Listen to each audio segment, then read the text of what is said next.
আসসালামু আলাইকুম। শুভ দুপুর। নিশ্চয়ই সবাই ভালো আছেন। আলহামদুলিল্লাহ আমিও ভালো আছি।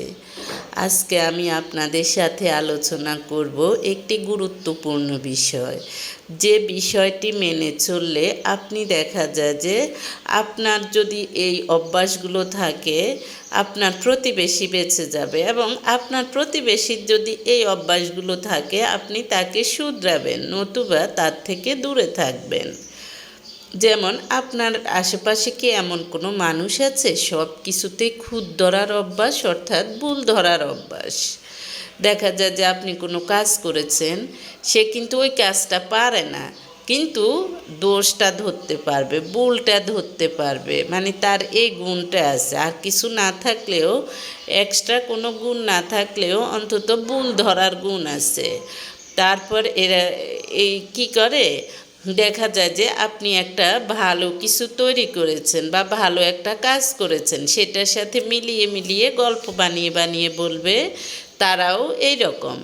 আবার আপনি হয়তো ভালো কিছু রান্না করেছেন, তারা পারে না, কিন্তু আপনাকে জিজ্ঞেস করলে এটা কীভাবে রান্না করেন, তারপর আপনি বললেন যে এইভাবে এইভাবে রান্না করে, তখন একটা লাইন বলে, আমরা তো এইভাবে করি না, আমরা এইভাবে করি। আসলে কিন্তু তারা কিন্তু ওইটা পারেই না।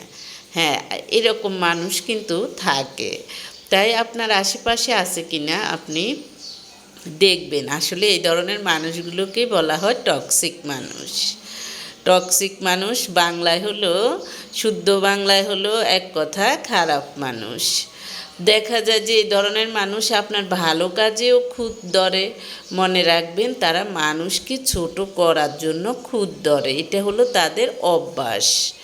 এবং দেখা যায় যে মিথ্যা কথা থাকে এদের মূলধন। এই ধরনের মানুষের, এদের দেখা যায় যে সবাই মিথ্যা কথা নিয়ে বেঁচে থাকে। অমুকের নামে এরকম, তমুকের নামে এরকম, আবার দেখা যায় যে কি সুন্দর করে আবার ফিরেও যাবে। হ্যাঁ, এই ধরনের মানুষকে বলা হয় টক্সিক মানুষ। নাম্বার 2, তারপর এরা কী করে, কথা দিয়ে আপনাকে বেঁধে ফেলার চেষ্টা করে, অর্থাৎ খুঁচিয়ে খুঁচিয়ে আপনার থেকে শুনবে 1 লাইন, চারদিকে বলে বেড়াবে 10 লাইন। আপনার ভালো কথা থেকে এরা দোষ খুঁজে বের করবে, আপনার সাথে এই কথা বলবে, ও কথা বলবে। তারপর আপনি যদি বাই চান্স একটা লাইন বলে বসেন, তখন এটার থেকে দেখা যায় যে তাদের মন মতো স্টোরি বানিয়ে ফেলবে। নিজেদেরকে এরা খুব মেধাবী ভাবে, অর্থাৎ এরা ইবলিশ শয়তানের বংশধর বলা যেতে পারে। এই ধরনের মানুষের সাথে আপনি যদি দেখা যায় যে বদনাম করেন, তাহলে এদের সাথে মানুষের বদনাম করেন, তাহলে আপনার সাথে এদের সম্পর্ক টিকবে অনেক দিন। আর যদি আপনি মানুষের নামে সুনাম করেন, তাহলে দেখা যায় যে এরা বিভিন্নভাবে আপনাকে হেয়াও করবে, ছোট করবে, বলবে যে আপনি মিথ্যা বলতেছেন, আপনি গল্প করতেছেন, কারণ তাদের কাছে তো এগুলো নেই। তাই তারা আপনার ভালো কথা শুনতে অভ্যস্ত থাকবে না। তারপর দেখা যায় যে এরা কী করে, এটা সেটা বলবে, অনেক ধরনের কথা, আপনি অহংকার করেনি সেই বলে আপনাকে ছোট করবে।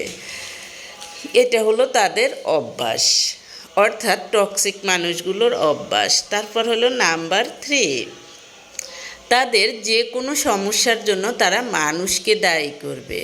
দেখা যায় যে তাদের যে কোনো ধরনের সমস্যা হলে সেটার জন্য তারা অন্যকে দায়ী করবে। আসলে তাদের সমস্যার কারণে দেখা যায় যে তাদের ছেলের বউ চলে গেল, ছেলের বউয়ের সমস্যা, মেয়ের হাজব্যান্ডের সমস্যা, মেয়ের ফ্যামিলিতে সমস্যা, অসুস্থতা, দেখা যায় যে ইনকাম, রোজগার এগুলো কমে গেলে দেখা যায় যে আরেকজনকে দায়ী করবে, কিন্তু নিজেদের কর্মফলকে কখনো তারা দায়ী করবে না। এই ধরনের মানুষগুলোকে কিন্তু টক্সিক মানুষ বলে। ইংলিশে টক্সিক মানুষ, বাংলায় এক কথা সবাই বুঝেন। এই ধরনের মানুষকে পালতু মানুষ বা খারাপ মানুষ যাই বলবে। দেখা যায় যে এদের সামনে আপনি একদিন একটা ভুল করেছেন, এরা আপনার এই ভুলটাকে প্রতিষ্ঠা করে দিবে।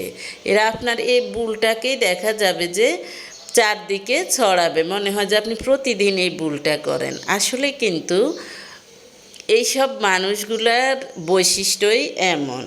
এদের সামনে দেখা যায় যে মানুষের এদের কি গুণ আছে তারা কিন্তু সেটা কল্পনা করে না। তারা নিজেদেরকে সর্বগুণী মানে তারা হলো